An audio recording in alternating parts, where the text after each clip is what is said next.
شر کے وسوسوں سے بچاؤ۔ ایک دفعہ کا ذکر ہے، ایک گاؤں میں ایک بچہ رہتا تھا جس کا نام احمد تھا۔ احمد بہت نیک دل اور فرما بردار بچہ تھا۔ وہ ہمیشہ اپنے والدین کی بات مانتا اور ہر کام میں ان کی مدد کرتا۔ ایک دن احمد کو محسوس ہوا کہ اس کے دل میں عجیب و غریب خیالات آ رہے ہیں۔ کبھی وہ اپنے دوستوں کے ساتھ جھگڑنے کا سوچتا، کبھی جھوٹ بولنے کا۔ یہ خیالات اس کے دل کو بہت بے چین کر دیتے تھے۔ احمد نے اپنی ماں سے پوچھا، امی میرے دل میں برے خیالات کیوں آتے ہیں؟ میں تو ہمیشہ اچھا بننے کی کوشش کرتا ہوں۔ احمد کی ماں نے اسے سمجھایا، بیٹے کبھی کبھی شیطان ہمارے دل میں برے خیالات ڈالتا ہے تاکہ ہم غلط کام کریں، لیکن اللہ تعالیٰ نے ہمیں اس سے بچنے کا طریقہ بھی بتایا ہے۔ احمد نے حیران ہو کر پوچھا، امی وہ طریقہ کیا ہے؟ امی احمد کی ماں نے کہا، بیٹے اللہ تعالیٰ نے قرآن پاک میں سورۃ الناس نازل کی ہے۔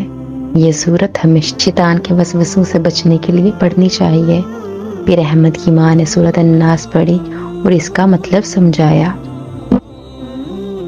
بسم اللہ الرحمن الرحیم، قل اعوذ برب الناس، کہو میں پناہ مانگتا ہوں انسانوں کے رب کی، مالک الناس انسانوں کے بادشاہ کی، الہ الناس انسانوں کے معبود کی، من شر الوسواس الخناس وسوسوں سے ڈالنے والے خناس کے شر سے، الذی یوسوس فی صدور الناس جو لوگوں کے دلوں میں وسوسے ڈالتا ہے، من الجنۃ والناس چاہے وہ جنات میں سے ہو یا انسانوں میں سے۔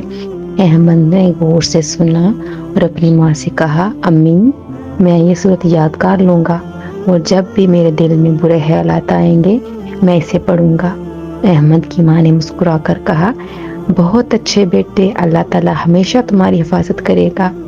اسی دن سے احمد نے جب بھی اپنے دل میں برے خیالات محسوس کیے سورۃ الناس پڑھ لی۔ آہستہ آہستہ وہ خیالات ختم ہونے لگے اور احمد کا دل سکون میں آ گیا۔